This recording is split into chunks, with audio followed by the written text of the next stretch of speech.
اور اگر بندہ مرنا تو سب نے ہے نا، سب بیٹھے ہوئے ہیں، مرنا ہے نا، فرمایا جو بندہ وضو کی حالت کے اندر فوت ہو جائے اللہ اسے شہادت کا رتبہ عطا فرمائے۔ اور اعلیٰ حضرت مجدد ملت فرماتے ہیں کہ جو بندہ وضو کی حالت میں سو جائے اس کی روح عرش معلیٰ کو بوسہ دے گیا۔ اتنی برکات، اللہ اکبر۔ ہم تو سرکار کی سنت سے بڑے دور ہٹے ہوئے ہیں، ایک ایک سنت پہ جناب۔ ایک ڈاکٹر تھا اٹلی کا، وہ جا رہا تھا، ایک بندے کو دیکھا مسلمان تھا، وہ وضو کر رہا تھا، تو وہ اس زاویے پہ جب پہنچا نا، مطلب وہ ڈاکٹر اس نے دیکھا کہ وہ مسلمان جو ہے وہ مسح کر رہا ہے یہاں پہ نا اس طرح۔ اس نے جب دیکھا تو اس نے گاڑی روکی، اس نے کہا کہ لگتا ہے اس کو کوئی دماغی مسئلہ ہے۔ وہ کہنے لگا کہ تمہیں کوئی دماغی مسئلہ ہے کہ تو اپنی پریکٹس کر رہا ہے؟ اس نے کہا جی الحمدللہ میں بالکل ٹھیک ہوں۔ تو یہ کیوں کر رہا ہے؟ اس نے کہا جی الحمدللہ ہم دن میں یہ 5 بار اس طرح کرتے ہیں۔ اللہ اکبر۔ تو اس نے پھر یہ کہا کہ تم زندگی کے اندر کبھی مینٹل نہیں ہو سکتی، تجھے عقل کی بیماری نہیں ہو سکتی۔ اس نے کہا میرے پاس بڑے ایسے مریض تھے جو عقل کے مریض ہیں، میں نے مطلب بڑی تحقیق کی اور پھر اس آخر میں اس انتہا تک پہنچا ہوں کہ میں نے تجربہ کیا ہے کہ جو میرے مریض تھے نا، مطلب عقلی طور پہ، میں یہاں پہ دن میں 4-5 بار یہاں پہ مسح کراتا ہوں پانی کا، تو اس سے یہ ہے کہ ان کی جو عقل ہے وہ دوبارہ ٹھیک ہو گئی۔ امریکہ کی ایک لیڈی ڈاکٹر تھی، اس نے وہ بڑی اسپیشلسٹ تھی اور سکن اسپیشلسٹ تھی۔ اس نے وہاں پہ ایک بہت بڑی کانفرنس تھی، اس کے اندر وہاں پہ اس نے بتایا کہ دنیا کے اندر جتنی بھی یہ چہرے پہ لگانے والی کریمیں ہیں، یہ سب کا سب جو ہے وہ نقصان ہے، وہ چاہے اسی طرح اس وقت ہو یا 1 سال کے بعد ہو یا 6 ماہ کے بعد ہو، بہرحال اس کا نقصان ضرور ہے۔ لیکن اس نے کہا کہ اگر اس چہرے کو تازہ رکھنا ہے یا ٹھیک رکھنا ہے نا، تو پھر دن کے اندر اس کو 3-4 مرتبہ جو ہے وہ دھویا جائے، اس سے چہرہ جو ہے وہ بالکل بہتر ہے۔ ہم تو کبھی مطلب یہ وضو اس طرح نہیں کرتے کہ ہم اپنی ساری ہماری عقل ٹھیک ہو جائے گی یا جناب یہ ہماری گردن ٹھیک ہو جائے گی، نہیں، بلکہ الحمدللہ ہم تو وضو مصطفیٰ کی سنت سمجھ گئے۔ سبحان اللہ۔ تو اس انداز کے اندر یہ ہمیں تربیت دی ہے اسلام نے، اپنے معاشرے کے اندر اس طرح ہم نے تبدیلی لانی ہے۔ فرمایا وَاذْكُرُوا نِعْمَتَ اللَّهِ عَلَيْكُمْ إِذْ كُنْتُمْ أَعْدَاءً، یہ اللہ تعالیٰ فرما رہا ہے پارہ نمبر 4 سورہ آل عمران آیت نمبر 103۔ فرمایا یاد رکھنا ہے میری اس نعمت کو، بھلانا نہیں ہے۔ مطلب یہ نہیں کہ سال میں صرف 12 ربیع الاول یا 1 مہینہ، فرمایا نہیں، جب تک تمہاری زندگی ہے کسی لمحے کے اندر تم اس نعمت کو بھلا نہیں سکتے، یہ میرا حکم ہے، تم نے اس کو بھلانا نہیں ہے، یاد ہی رکھنا ہے۔ وہ چاہے اکٹھے بیٹھ کے کر لو، اکیلے بیٹھ کے کر لو یا اپنے گھر میں کر لو، ٹھیک ہے، تذکرہ کرتے رہو، اس نعمت کو یاد رکھنا ہے۔ اِذْ كُنْتُمْ أَعْدَاءً فَأَلَّفَ بَيْنَ قُلُوبِكُمْ، یاد کرو جب تم آپس میں دشمن تھے اور اس نعمت نے آ کے تمہیں اپنا بھائی بنا دیا۔ اللہ اکبر۔ یہ رب فرما رہا ہے۔ قبیلہ اوس و خزرج 120 سال تک یہ 2 خاندانوں کی لڑائی ہوتی رہی۔ آپ اندازہ کر سکتے ہیں کہ وہ اہل عرب تھے، وہ اس معاملے کے اندر بڑے بہادر تھے، خون بہانا اپنا فخر سمجھتے تھے۔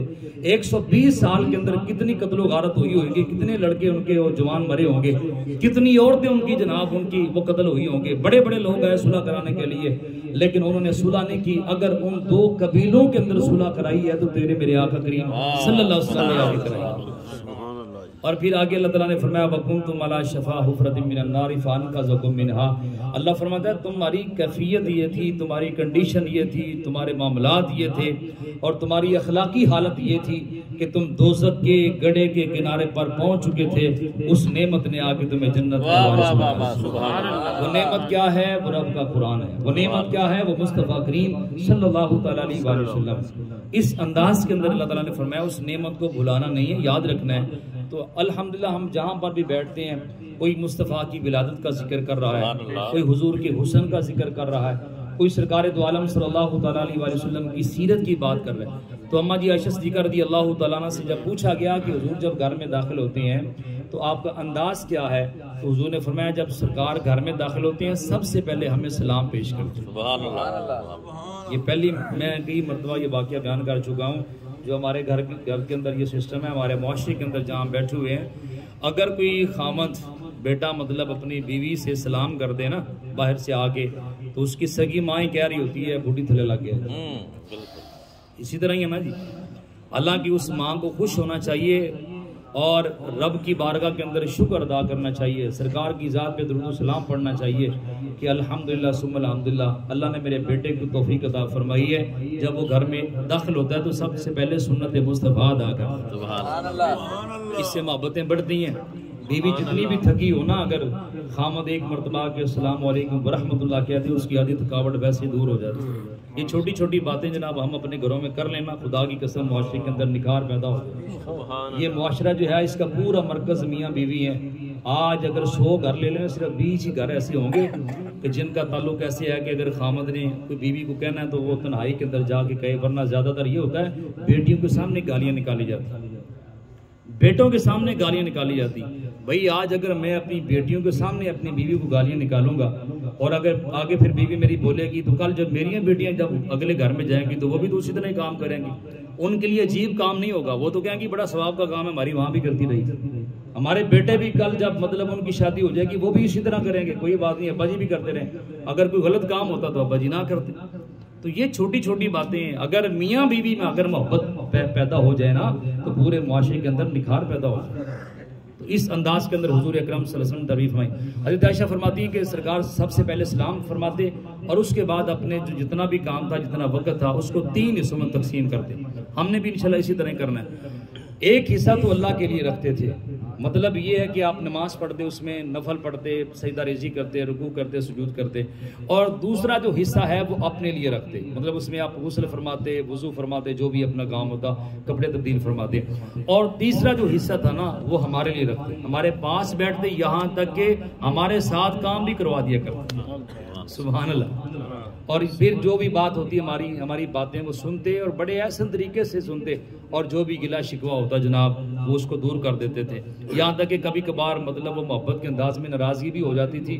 وہ ناراضگی کا مطلب یہ ہے درس امت کے لیے، کیونکہ امت مسلمہ میاں بیوی میں اگر اس طرح کی بات ہو جائے وہ سرکار کی سنت سمجھ کے اس میں صلح کر لیں۔ حضور فرماتے ہیں کہ عائشہ جب تم مجھ سے ناراض ہوتی ہو نا تو مجھے پتہ چل جاتا ہے، جب تم مجھ سے ناراض ہوتی ہو مجھے پتہ چل جاتا ہے، کیونکہ جب خوش ہوتی ہو تو پھر کہتی ہو کہ مجھے محمد کے رب کی قسم ہے، اور جب تم ناراض ہوتی ہو تو کہتی ہو کہ مجھے ابراہیم کے رب کی قسم ہے۔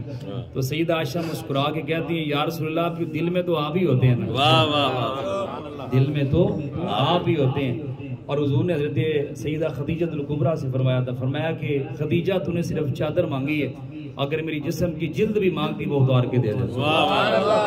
اللہ اکبر۔ اس انداز کے اندر اللہ پاک کی مقدس بلند بارگاہ میں دعا ہے اللہ تعالیٰ ہمیں صحیح معنوں میں سیرت مصطفیٰ پر عمل کرنے کی توفیق عطا فرمائے، اور جس مقصد کے لیے اللہ نے ہمیں دنیا میں بھیجا نا اس مقصد کے لیے کامیابی اور کامرانی عطا فرمائے۔ ہمیں اپنا محاسبہ کرنا چاہیے کہ زندگی کے اندر ہم نے کتنی لڑائیاں کرائی ہیں، کتنے جھگڑے کرائے ہیں، اور اپنا محاسبہ کرنا چاہیے اپنی زندگی کے اندر ہم نے کتنے رشتوں کو جوڑا ہے۔ حضور فرماتے ہیں جو کسی ٹوٹے ہوئے دل کو رشتے کو جوڑ دیتا ہے نا، اللہ فرماتا ہے مجھ پہ یہ لازم ہے میں اس بندے کو بغیر حساب کی جنت میں اعلیٰ مقام۔ سبحان اللہ۔ اللہ ہماری حاضری کو قبول فرمائے۔